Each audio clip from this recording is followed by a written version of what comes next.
છેલ્લું ઉદાહરણ આ ચેપ્ટરનું. આ એક જ દાખલો આપણે બાકી છે. સ્વાધ્યાયના બધા દાખલા આપણે પૂરા કરેલા છે, બધી થિયરી પણ પૂરી થઈ ગઈ છે. આ એક ઉદાહરણ છે એ રહી ગયું છે. તો 7મા ચેપ્ટરનું છેલ્લું ઉદાહરણ 7.11. દર્શાવો કે એલસી પરિપથના મુક્ત દોલનમાં કેપેસિટર અને ઇન્ડક્ટરમાં કોઈપણ સમયે સંગ્રહિત ઉર્જાનો સરવાળો અચળ હોય છે. મિત્રો, આપણે એલસી પરિપથ વિશે જોયું છે. એલસી પરિપથમાં ઇન્ડક્ટર અને કેપેસિટર જોડાયેલા હોય છે.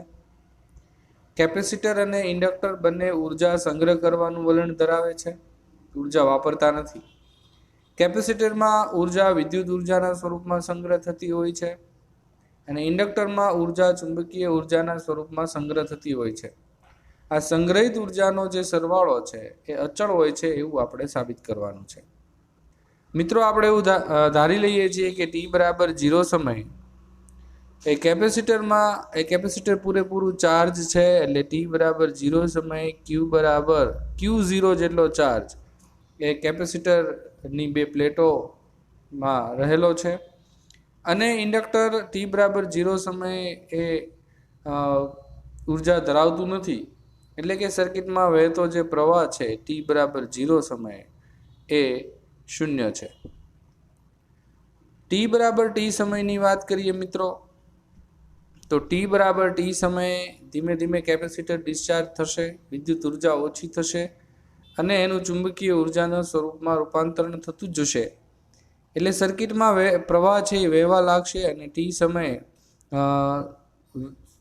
કેપેસિટરની પ્લેટ પર જે હવે વિદ્યુત ભાર રહેશે એ થઈ જશે Q0 cos ઓમેગા t.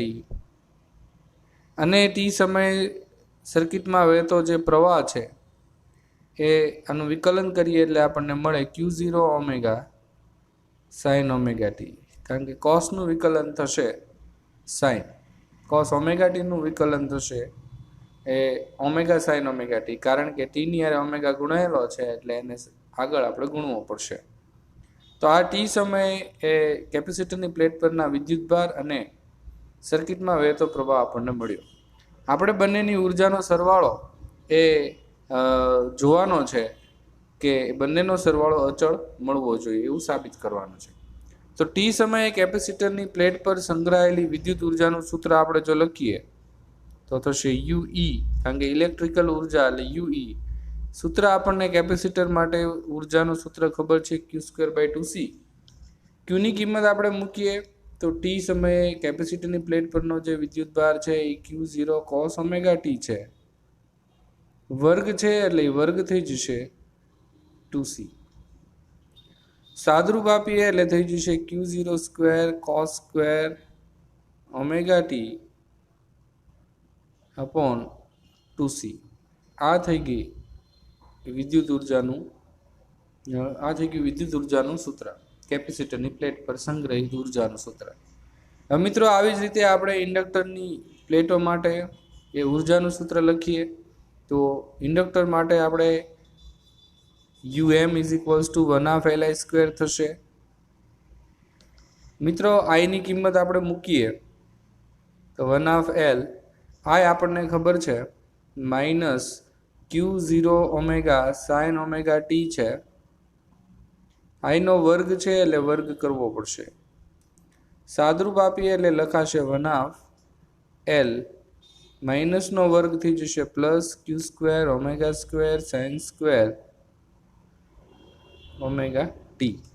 આ થઈ ગયું 1/Li², એટલે કે ચુંબકીય ઉર્જા જે ઇન્ડક્ટરમાં જે સંગ્રહિત છે એની ઉર્જાનું આ સૂત્ર થયું. મિત્રો, આપણને ખબર છે, આપણે એક સૂત્ર જોઈ ગયા છીએ ω=1/√LC. એનો આપણે ઉપયોગ કરીએ તો ω=1/√LC છે. તેથી ω² જો કરીએ તો થશે 1/LC. આનું આપણે એ સાદરૂપ આપતી વખતે આનો ઉપયોગ કરીશું. મિત્રો, ઉપરનું જે સમીકરણ આપણને મળ્યું છે એમાં આપણે એ પહેલું અને બીજું બંને સમીકરણમાંથી કંઈક કોમન નીકળી શકે એ રીતે આપણે થોડું સાદરૂપ આપીશું.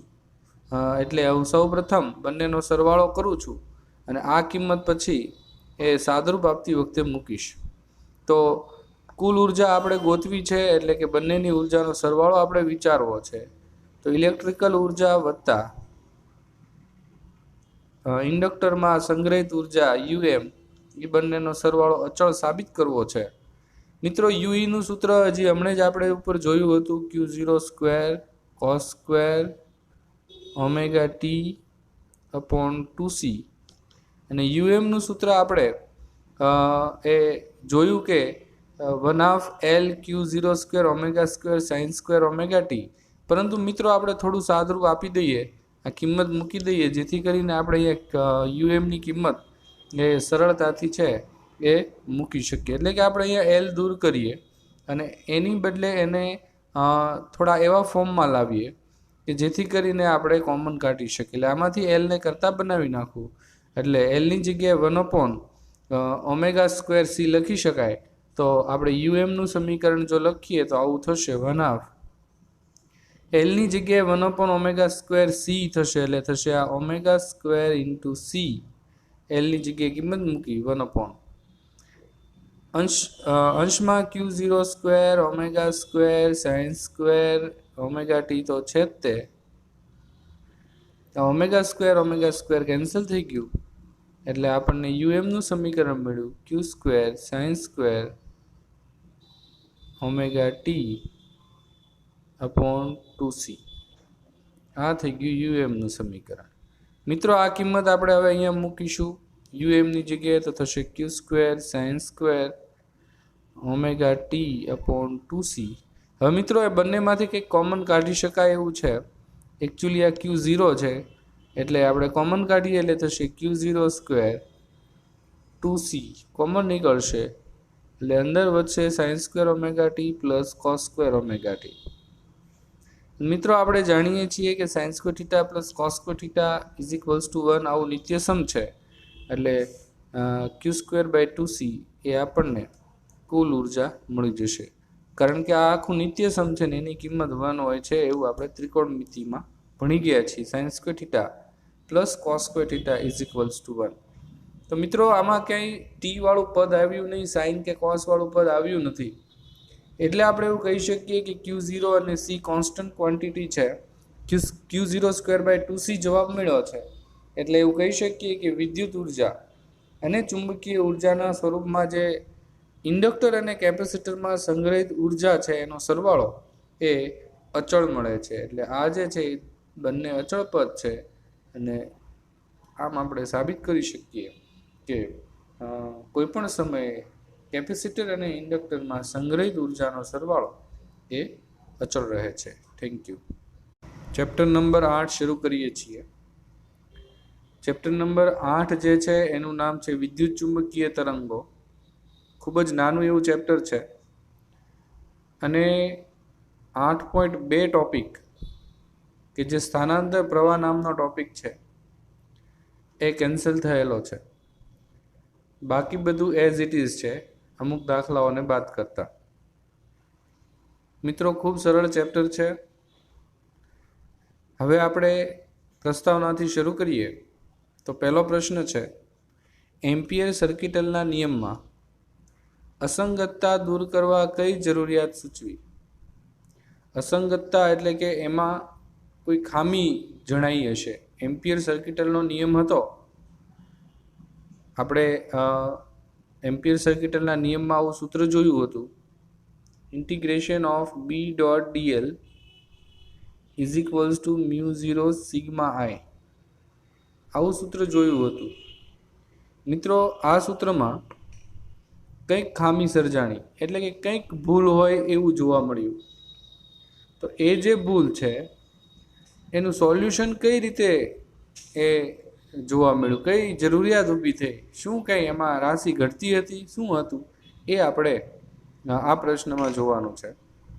મિત્રો ફેરેડે નામના સાયન્ટિસ્ટે આપણે જોયું હતું એ 6થા ચેપ્ટરમાં કે જ્યારે ચુંબકીય ક્ષેત્રમાં ફેરફાર કરવામાં આવે, ફ્લક્સમાં ફેરફાર કરીએ એટલે EMF પ્રેરિત થાય છે. એટલે ફેરેડે નામના સાયન્ટિસ્ટે એવું કીધું કે સમય સાથે બદલાતું ચુંબકીય ક્ષેત્ર વિદ્યુત ક્ષેત્ર ઉત્પન્ન કરે છે. તો મેક્સવેલે એવું શોધ્યું કે સમય સાથે બદલાતું વિદ્યુત ક્ષેત્ર પણ ચુંબકીય ક્ષેત્ર ઉત્પન્ન કરે છે. જેવી રીતે ફેરેડે એવું કીધું કે બદલાતું ચુંબકીય ક્ષેત્ર વિદ્યુત ક્ષેત્ર ઉત્પન્ન કરે છે, તેવી જ રીતે મેક્સવેલે એવું શોધ્યું કે બદલાતું વિદ્યુત ક્ષેત્ર પણ ચુંબકીય ક્ષેત્ર ઉત્પન્ન કરે છે.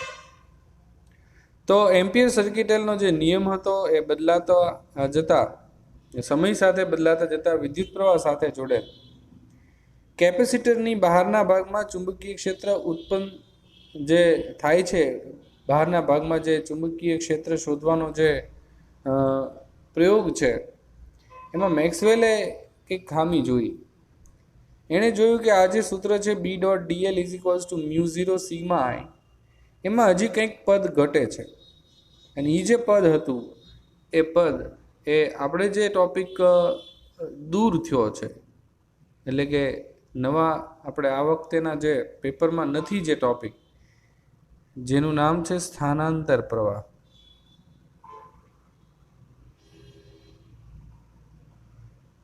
તો હજી આ પદ છે એ એમાં ઘટતું હોય એવું, આ સર્કિટલના નિયમમાં ઘટતું હોય તેવું એ મેક્સવેલે એ ઉમેર્યું. તો આપણો જે પ્રશ્ન છે કે એમ્પિયર સર્કિટલના નિયમમાં અસંગતતા દૂર કરવા કઈ જરૂરિયાત સૂચવી, તો ફેરેડે સૌથી પહેલાં આપણને માહિતી આપી કે બદલાતું જતું ચુંબકીય ક્ષેત્ર વિદ્યુત ક્ષેત્ર ઉત્પન્ન કરે છે, તેવી જ રીતે બદલાતું જતું વિદ્યુત ક્ષેત્ર ચુંબકીય ક્ષેત્ર પણ ઉત્પન્ન કરે છે એવું મેક્સવેલે કીધું. અને એમ્પિયર સર્કિટલનો જે નિયમ હતો સંકલન B.dl = μ0 સિગ્મા I, એ સમીકરણમાં મેક્સવેલે કીધું કે હજી કંઈક પદ ઘટે છે. એ જે ઘટતું પદ છે એ સ્થાનાંતર પ્રવાહ નામનું પદ હતું. તો આ જે છે સ્થાનાંતર પ્રવાહ, એના વિશે ડિટેલમાં આપણે છે, પરંતુ આપણા સિલેબસમાંથી કેન્સલ થયેલું છે, એટલે બહુ ડિટેલમાં એમાં જતા નથી. Thank you. પ્રશ્ન નંબર 2, મેક્સવેલના સમીકરણો એટલે શું અને તે ક્યાં છે? મિત્રો, ભવિષ્યમાં ફિઝિક્સમાં આગળ તમે હજી મેક્સવેલના સમીકરણો વિશે ડિટેલમાં જોશો અને વારંવાર જોશો. એટલે આ સમીકરણો દરેક 4 સમીકરણો એ તમને આવડવા જોઈએ. એટલે આ પ્રશ્ન જે છે એ દરેક મિત્રોએ ખાસ તૈયાર કરવો, ખાસ કરીને 4 સમીકરણો સમજીને તૈયાર કરવા. તો મિત્રો, પહેલું જે સમીકરણ છે એ ગોસનો નિયમ છે.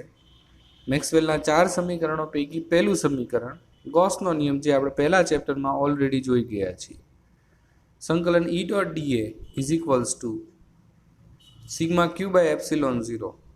સિગ્મા Q તરીકે કેપિટલ Q લીધેલો છે, એટલે Q/ε0. આ થયું મેક્સવેલનું પહેલું સમીકરણ. જે વિદ્યુત અને ચુંબકીય ક્ષેત્રો માટે મેક્સવેલે સમીકરણો આપેલા છે, એમાંનું આ પહેલું સમીકરણ એ ગોસનો નિયમ એ મેક્સવેલના સમીકરણો પૈકીનું પહેલું સમીકરણ.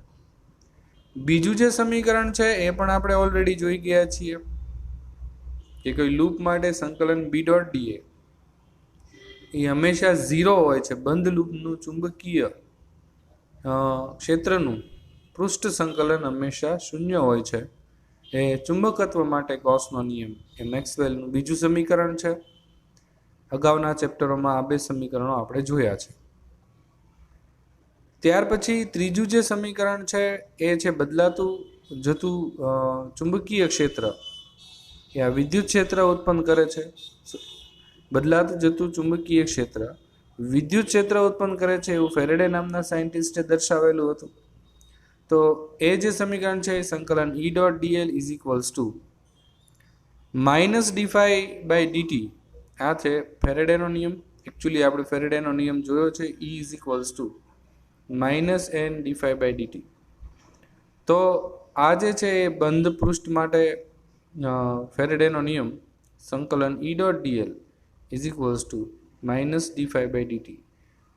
તો EMFનું આપણે જે સમીકરણ જોયું હતું, સેમ E ટાઈપનું આ સમીકરણ છે, જેને આપણે ફેરેડેનો નિયમ કીધો હતો. મિત્રો, ત્યાર પછીની જો વાત કરીએ આગળ, તો મેક્સવેલ એમ્પિયર સર્કિટલનો જે નિયમ છે એમાં મેક્સવેલે જે ભૂલ દર્શાવી હતી, અને એ જે સમીકરણ છે એ ચોથું સમીકરણ છે.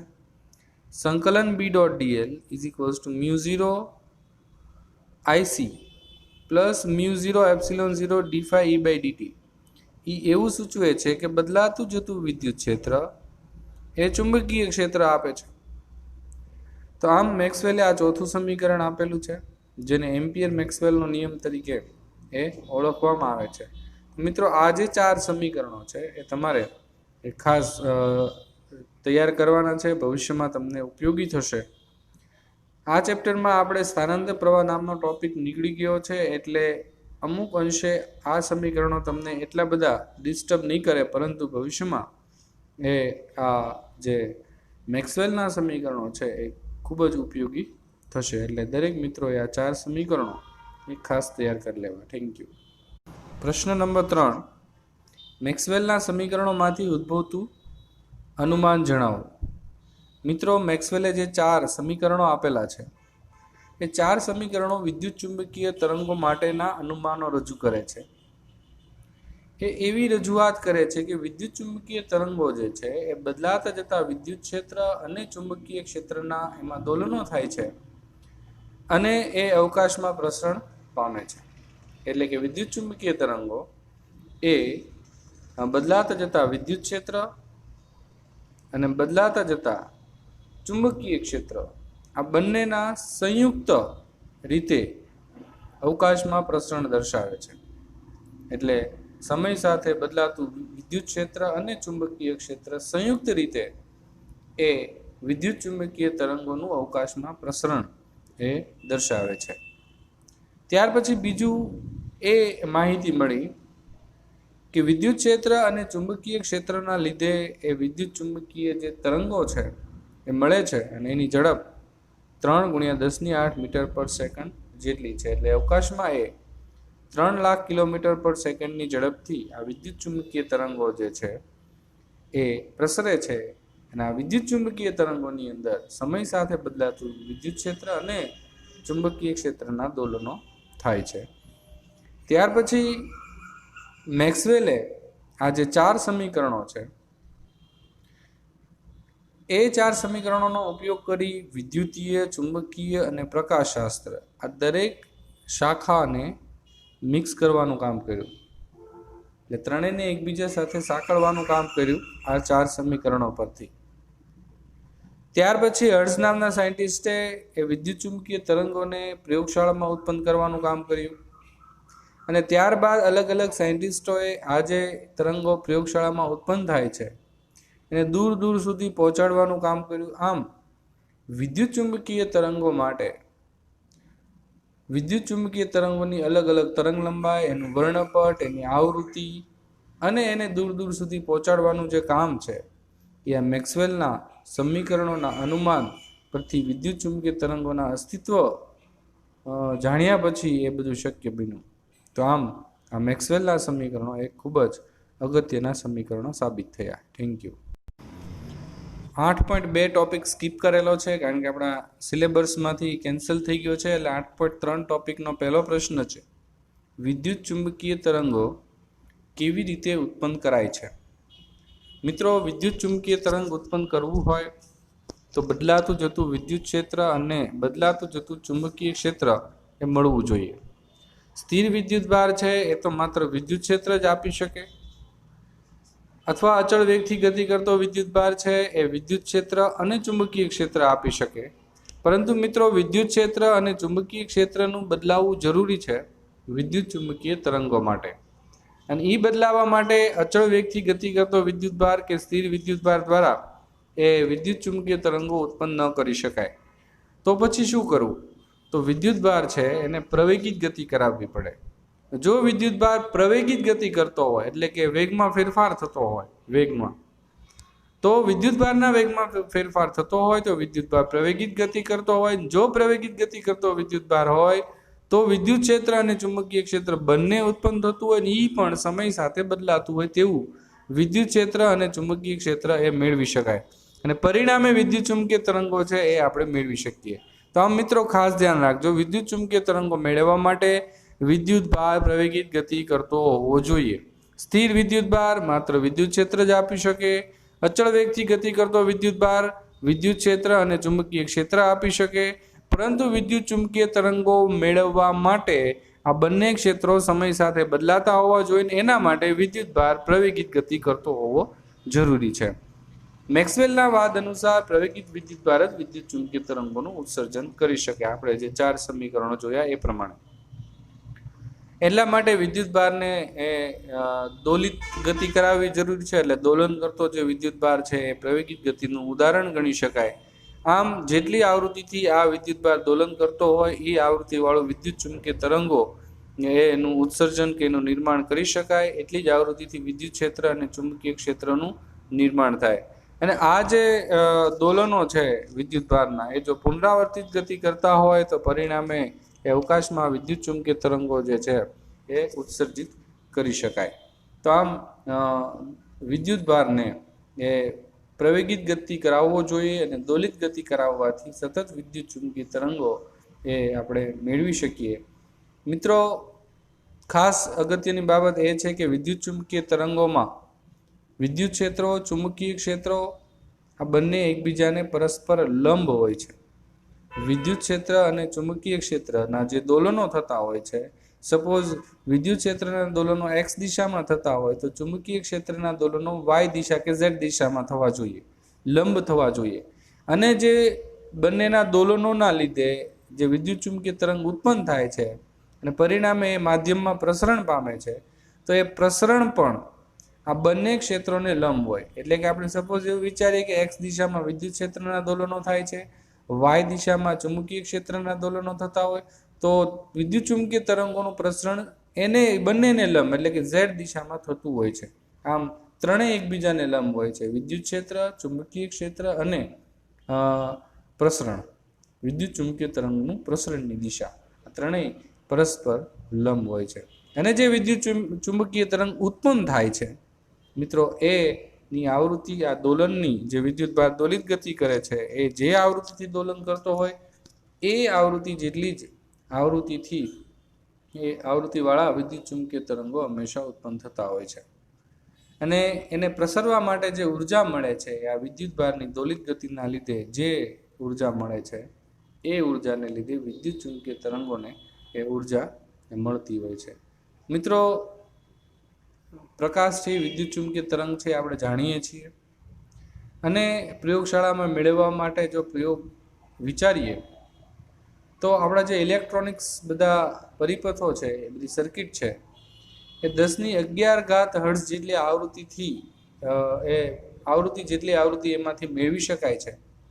પરંતુ જો આપણે દ્રશ્ય પ્રકાશની વાત કરીએ ને એમાં ખાસ કરીને પીળા રંગની વાત કરીએ તો એની આવૃત્તિ તો 1014 હર્ટ્ઝની છે, ઘણી વધારે. ઇલેક્ટ્રોનિક પરિપથ 1011 હર્ટ્ઝ જેટલી આવૃત્તિ મેક્સિમમ આપી શકે, જ્યારે પીળા રંગ જે છે દ્રશ્ય પ્રકાશનો એ 1014 હર્ટ્ઝની આવૃત્તિ ધરાવે, ખૂબ જ ઊંચી આવૃત્તિ થઈ. તો પરિણામે પ્રેક્ટિકલી સાબિત કરવું એ અઘરું પડે. એટલા માટે થોડી નીચી આવૃત્તિવાળા વિદ્યુત ચુંબકીય તરંગો એ પ્રયોગશાળામાં મેળવી શકાય ને એ જે છે એ છે રેડિયો તરંગોવાળા વિસ્તાર. તો રેડિયો તરંગોવાળા વિસ્તારના જે વિદ્યુત ચુંબકીય તરંગો છે એ પ્રેક્ટિકલી પ્રયોગશાળામાં હર્ટ્ઝ નામના સાયન્ટિસ્ટે એના માટે વિચાર કર્યો અને વિદ્યુત ચુંબકીય તરંગો જે છે એ સૌપ્રથમ પ્રયોગશાળામાં એ ઉત્પન્ન કર્યા. ત્યાર પછી મિત્રો આગળ વાત કરીએ તો જગદીશચંદ્ર બોઝે આ જે વિદ્યુત ચુંબકીય તરંગો ઉત્પન્ન થયા એને 25 મિલીમીટરથી 5 મિલીમીટર તરંગ લંબાઈ ધરાવતા વિદ્યુત ચુંબકીય તરંગોનું ઉત્સર્જન કરવા માટે પછી એ સફળ થયા. એટલે કે જગદીશચંદ્ર બોઝે ટૂંકી તરંગ લંબાઈવાળા તરંગો ઉત્સર્જન કરવાની પણ સફળતા મેળવી અને એ પણ પ્રયોગશાળાની અંદર. ત્યારબાદ માર્કોનીએ એને ઘણા બધા કિલોમીટર સુધી મોકલવા માટે એનું પ્રસરણ કરાવવા માટે એના પ્રયોગો કર્યા અને ઘણા બધા કિલોમીટર સુધી એને પહોંચાડી શક્યા. તો આમ વિદ્યુત ચુંબકીય તરંગો માટે ઘણા બધા સાયન્ટિસ્ટોએ પોતાનું યોગદાન આપેલું છે. હવે આપણે એને ડિટેલમાં ફટાફટ જોઈ લઈએ છીએ. સ્થિર વિદ્યુત ભાર કે અચળ વેગથી ગતિ કરતો વિદ્યુત ભાર આપણને શું આપી શકે? તો કે સ્થિર વિદ્યુત ભાર માત્ર ને માત્ર વિદ્યુત ક્ષેત્ર આપી શકે અને અચળ વેગથી ગતિ કરતો જે વિદ્યુત ભાર છે એ વિદ્યુત ક્ષેત્ર અને ચુંબકીય ક્ષેત્ર બંને આપી શકે. પરંતુ ગતિમાન વિદ્યુત ભાર જે છે એ આ બંને આપી શકે છે. પરંતુ જો આપણે વિદ્યુત ચુંબકીય તરંગો મેળવવા હોય તો સમય સાથે બદલાતું હોવું જોઈએ. વિદ્યુત ભાર છે એ ગતિ કરતો હોય તો એ સમય સાથે પ્રવેગી ગતિ કરતો હોય તો જ તે વિદ્યુત ક્ષેત્ર અને ચુંબકીય ક્ષેત્ર સમય સાથે બદલાય, અને જો એ સમય સાથે બદલાય તો પ્રવેગિત ગતિ કરતો વિદ્યુત ભાર વિદ્યુત ચુંબકીય તરંગોનું ઉત્સર્જન કરી શકે. દોલન કરતો વિદ્યુત ભાર એ પ્રવેગિત ગતિનું ઉદાહરણ છે. એક કોઈ ચોક્કસ આવૃત્તિથી દોલન કરતો હોય એટલી આવૃત્તિવાળા વિદ્યુત ચુંબકીય તરંગોનું ઉત્સર્જન થતું હોય છે, અને સતત આનું જો પુનરાવર્તન કરે તો સતત વિદ્યુત ચુંબકીય તરંગો છે એ મેળવી શકાય છે અને માધ્યમમાં છે એને પ્રસરણ કરાવી શકાય છે. એના માટે એને સતત દોલિત થવું જરૂરી છે. બીજી વાત આપણે ખાસ કરી હતી કે આ જે બંને ક્ષેત્રો છે વિદ્યુત અને ચુંબકીય ક્ષેત્રો એ પરસ્પર લંબ હોય છે, અને એની પ્રસરણની દિશા પણ એ આ બંનેને એ લંબ હોય છે.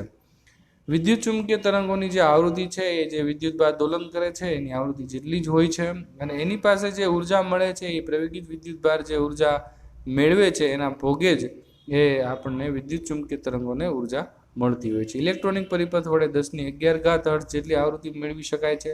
જ્યારે જો આપણે દ્રશ્ય પ્રકાશની વાત કરીએ એમાં ખાસ કરીને પીળા રંગના પ્રકાશની આવૃત્તિની વાત કરીએ તો 6×1014 હર્ટ્ઝ જેટલી એની આવૃત્તિ હોય છે. પરિણામે આટલી ઊંચી આવૃત્તિવાળા તરંગો પ્રયોગશાળામાં મેળવવા શક્ય ન બને, એટલા માટે આપણે રેડિયો તરંગો કે જેની આવૃત્તિ નીચી હોય છે એવા તરંગોને આ પ્રયોગશાળામાં એ મેળવી શકીએ છીએ. આવા વિદ્યુત ચુંબકીય તરંગો ઉત્પન્ન કરાવી શકીએ છીએ. ત્યાર પછી જગદીશચંદ્ર બોઝે એ આટલી તરંગ લંબાઈવાળા તરંગોનું એ પ્રયોગશાળામાં એ નિર્માણ કર્યું. ત્યારબાદ માર્કોનીએ એને અમુક કિલોમીટર સુધી એ પ્રસરણ કરાવવાની સિદ્ધિ છે એ હાંસલ કરી. તો આમ અલગ અલગ સાયન્ટિસ્ટોએ એ વિદ્યુત ચુંબકીય તરંગોના કિસ્સામાં અલગ અલગ યોગદાન આપ્યું. Thank you.